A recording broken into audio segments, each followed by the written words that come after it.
Yeah, bodybuilding. Yeah. Yes. Okay, perfect. How do I start this? Hi. Hey guys. I'm here with Miss Faith Singleton. Hello. We literally just met at the gym, but I'm already a big fan, and she has a lot of wisdom that she offers every time to me. So I thought I'd bring it to you guys and ask her some questions today. Can you start by telling us a little bit about your experience in the bodybuilding world? I started bodybuilding. I'd say, like, I started lifting probably for about like 6 years now. Okay. And maybe even more than that, I'd say, for volleyball. Trying to like get my vertical up, trying to get my performance up. Yeah. So basically training for performance. That made me fall in love with the gym because I was in the gym a lot, trying to get my performance up. And then once I started lifting, I really fell in love with it really fast. Yeah. And then I didn't do anything about it, just, you know, like average gym girl, going to the gym. And then I went to university. When I was at university, I was studying environmental studies. Super interesting, loved it. But I found myself skipping classes and going to the gym more. And then my friends would want to train with me a lot, and I would start to like kind of give them tips and stuff because I was like indulging myself in knowledge all the time. Right. Reading a lot about bodybuilding, not so much school. I feel that. And so basically I was like, I really want to pursue this. Right. And then my mom actually decided to do a bodybuilding competition. I believe she just got approached at the gym because she's also very fit. Right. Looks like perfect for bikini. Yeah. So yeah, she got approached, started doing that, and then I watched her prep and I was like, this looks fun. And then I was like, okay, I'm hooked. You watched her prep and you said that's fun? Yeah. Oh my god. Oh my god. Well, I just like, when you get into the gym, you're always pushing yourself. Yes. And it was like a different type of pushing because I was performing for like not aesthetics, performance. Right. Right.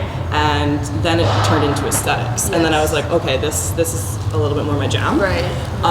Basically, she got me kind of into it. My mom, totally. I would 100% say that she was the one that got me into actually competing. Yeah. Basically, I started my first prep when I was 19. And then, 19, did my first prep, did my first show. I loved the prep, didn't like the show. Yeah, I just didn't have a good experience my first show. And then that's when I decided I'm going to drop out of university. I want to pursue bodybuilding. Right. I want to pursue training because I was also training, well, not training my friends because I wasn't certified at the time, but I was helping them in any way I could. And so I was like, okay, I'm gonna get my certifications. Yeah. And then I started working at a gym, Sandcastle. Yeah.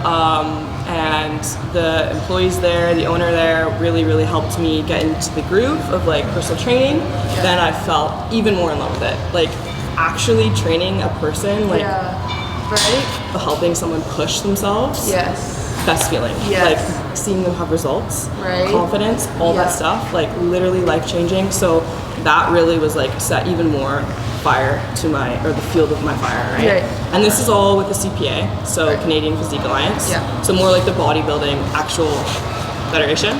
And then from there, I took some time off, decided I did not want to be as lean as these girls were getting, and bring a little bit more of my personality to it. Yeah. Because I do love like the girly things, dressing up, glitz and glam. So then I went to the WBFF, and that's when I competed, got my pro card, and then here we are, kind of. Here we are. Yeah. That's crazy that you've already done so much, like 2 shows. Yeah. And like you already have all this experience with prepping, and because your mom was a competitor, like it really helps you also.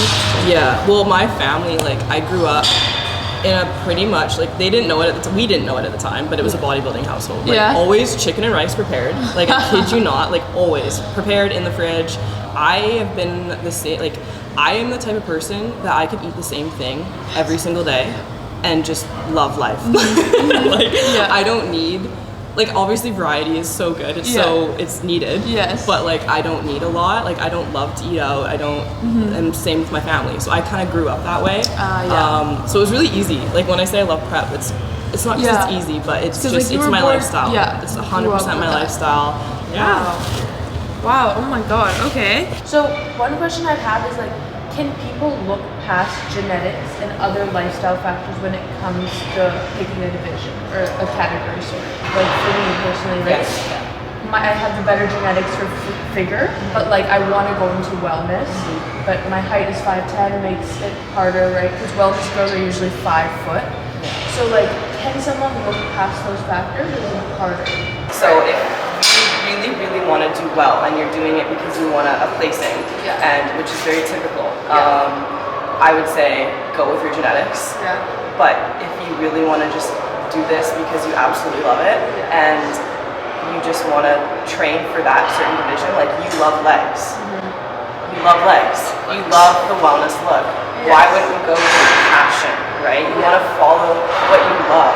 I don't love doing a crazy upper body, doing chest. Like I would never want to do bodybuilding or any of those bigger categories. Just because that's not how I like to train. And I'm all about sustainability and longevity. And it's all about what you love. If you're going to the gym, which is your happy place, a lot of our happy place, and you're dreading your workouts, that's not going to be it's not going to be a good thing, right? You're going to burn out. And I don't want that for you or anyone. But I would say really look at it, see what you love to train, what look you love, always go with your passion. I had a client who got told her quads were too big and that she would never do well, or not never, but she wouldn't do well in bikini basically. She would get dead last. And someone said it to her face. And I had to be like, hey, like no, there is ways we can go around your genetics. Not obviously it's not great, it's hard, it's hard work, but if you love bikini, this is where you should go. You should focus on that. I'd say 100% train for what you love to train for. Wellness. Right? And if it takes longer, so be it. It's a ride. You're going to be doing it anyways. You're going to be training for the rest of your life anyways. So why not? So you can apply the thing, like the saying that like if you work hard enough, like you will do. Potentially? I say hard work is the number one thing. Like you have to be hardworking, especially in bodybuilding. Like, and time. Lots of time. So for you, it would be time, especially for being natural. Right? Like it's not worth it when you take the shortcuts. It's worth it when you put in the hard work. 100%.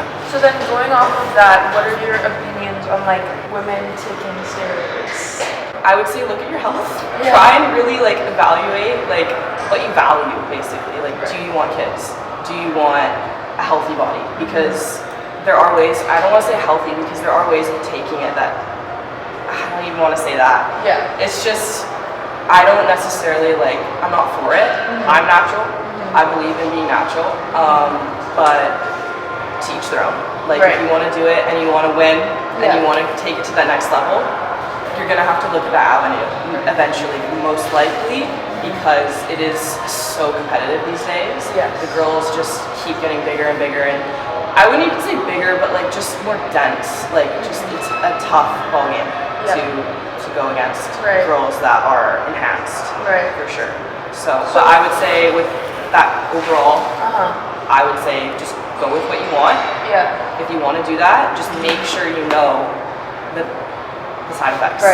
Everything that goes with it. You do not just take it because your coach tells you to take it. You do your research yourself. That's you do all of the research yourself. You put in hours of learning about it and then make the decision. Do not do something because someone just told you. I like that you mentioned that because a lot of people will be like, oh well, I trust my coach. No, exactly. You have to, even with like, but you are hiring a coach, so have trust in them, trust the process with them. You don't need to question like every single little thing because it is their job, you're paying them. But if you're concerned about something, it's your right to be concerned about it. Makes sense. For young girls who want to get into bodybuilding, but like say they're like 16 to 18 range, calorie restriction is necessary to stay lean. And what's your advice to them regarding hormone health? I love this question. Yeah, this is a good question. I say build. Build. Do not restrict your calories, please. I mean, like, when I was 16, this is why I love this question, because it hits kind of home. I was restricting calories. I was doing, like, these little cuts here and there. I was training for, like, cutting and, like, all that stuff, right? And it's just, if you want to go into bodybuilding, you need a foundation. You need to build that foundation, and especially naturally, you need to build a foundation for a long time. Right. So put in the work now. Do not restrict calories right now. I would say that would be my answer.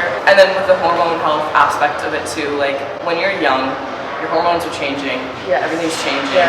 That's an even more reason to just focus on building, focus on your lifts, getting better at your lifts. That's something that a lot of girls, they just want to change program to program, but they don't understand that you can literally take a lift so far before you may stall in progress. And then when you do start to stall in progress, you make a little change, and then you keep progressing. So it's just getting better at things, especially because if you want to bodybuild muscles, you have to have that dense muscle. Or when you go to cut, you're going to cut and you're going to be like, where did it all go? That happened to me. So I thought I was a lot more muscular, and then I leaned down and I was like, oh. But then that being said, I did not cut probably the best way to keep the muscle that I made for, like, for example, volleyball and stuff. I probably lost a lot of it, especially the natural. Well, and then also I think like I said, I like lost my period for 2 years, and that was like 14 to 16. So it's like, so that's like a big thing for a young girl.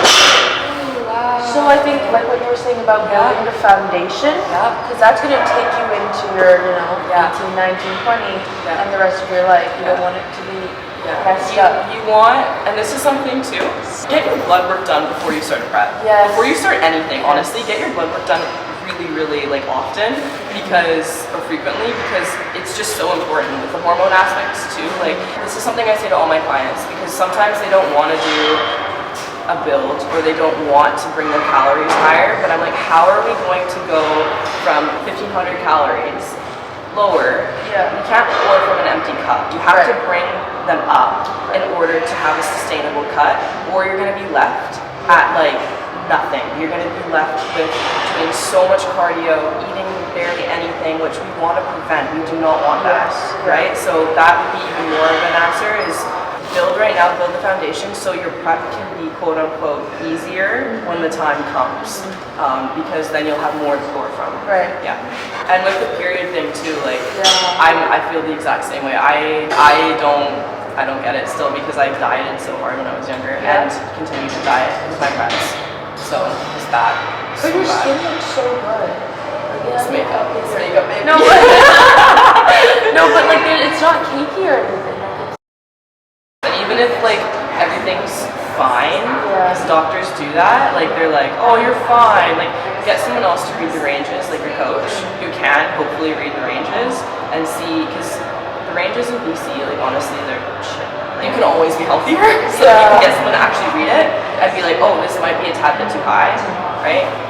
Then or low. Makes sense. Okay, last question. Let me pick a really good one. Last question. Wow. What is something important for young girls to think about when they're picking a coach? Okay, so this is a loaded question.